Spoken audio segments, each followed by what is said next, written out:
Hello दोस्तों, स्वागत है आपका हमारे एक और नए वीडियो में। चलिए देखते हैं साइंस के लिए विटामिन्स के बारे में आप जानते होंगे। विटामिन्स का एक नया टॉपिक, वो कहते हैं ना, परिंदों को मंजिल मिलेगी यकीनन, ये फैले हुए उनके पर बोलते हैं और अक्सर वो लोग खामोश रहते हैं जमाने में जिनके हुनर बोलते हैं। अक्सर वो लोग खामोश रहते हैं जमाने में जिनके हुनर बोलते हैं। तो चलिए वीडियो को शुरू करते हैं और देखते हैं हम लोग विटामिन्स के बारे में।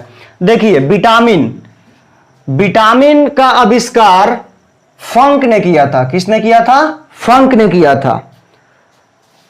कब किया था? 1911 में किया था। विटामिन का आविष्कार फंक ने किया था और 1911 में किया था। और विटामिन जो है कार्बनिक पदार्थ है। विटामिन कौन सा पदार्थ है? कार्बनिक। आप देख पा रहे होंगे विटामिन कौन सा पदार्थ है? कार्बनिक पदार्थ है। विटामिन कौन सा पदार्थ है? कार्बनिक पदार्थ है।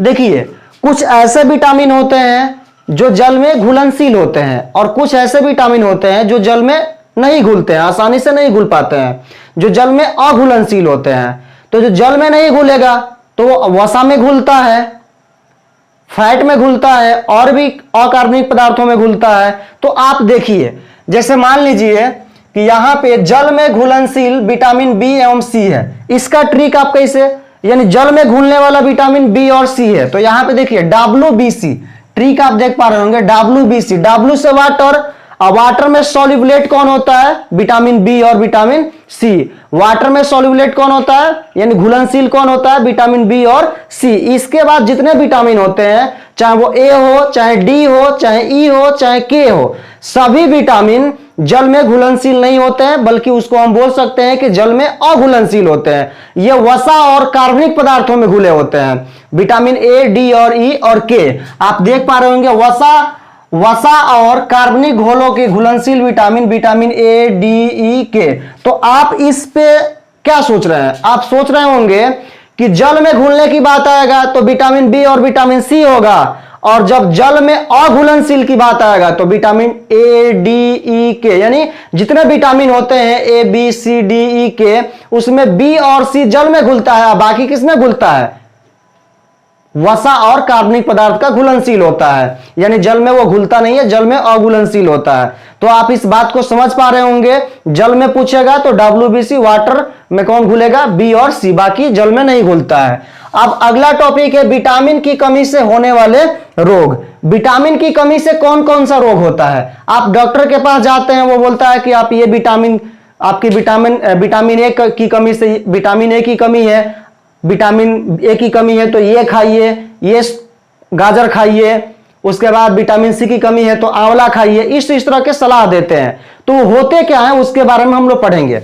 देखिए, विटामिन, रासायनिक नाम, कमी से होने वाले रोग और स्रोत। इसमें हम इस टेबल में देखेंगे विटामिन का रासायनिक नाम, उससे होने वाले, कमी से होने वाले रोग और उनके कौन कौन से स्रोत हैं जिससे विटामिन की भरपूर हम अपने शरीर में कर सकते हैं।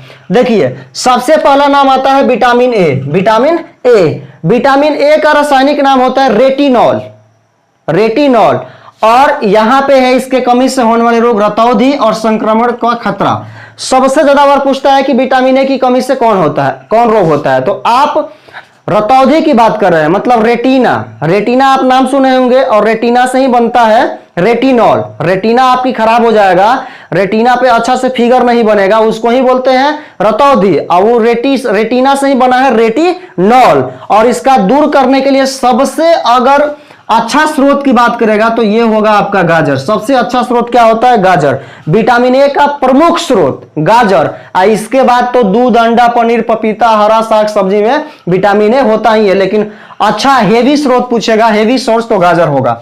विटामिन सी, आप सोच रहे होंगे सर विटामिन ए के बाद विटामिन सी, तो विटामिन बी अलग अलग टाइप का होता है, उसके लिए हम स्पेशल एक अलग से वीडियो लाएंगे। तब तक के लिए आप इन विटामिनों को देखें।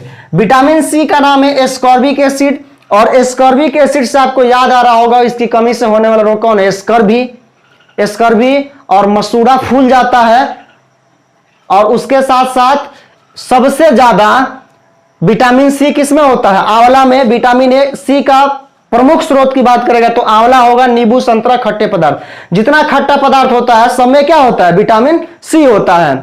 और विटामिन सी हमारे घावों को भरने का काम करता है। जब कोई चोट लग जाता है, कोई सेल डैमेज हो जाता है, तो उसके ऊपरी परत यानी गड्ढे जो होते हैं उसके भरने का काम कौन करता है? विटामिन सी करता है। आप समझ पा रहे होंगे।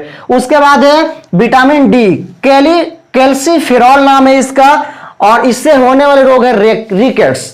पूछता है कि विटामिन डी के कमी से कौन सा रोग होता है, तो बच्चों में रिकेट्स नामक बीमारी होता है। आप दुबले पतले बच्चों को देखे होंगे जो कुपोषण के शिकार होते हैं। और विटामिन डी तेल, दूध, अंडे, सूर्य का प्रकाश में विटामिन डी की मात्रा होती है। उसके साथ हम देखेंगे विटामिन ए, विटामिन ई की बात करेंगे। विटामिन ई का रासायनिक नाम है टेकीफिरॉल। विटामिन ई का रासायनिक नाम क्या है?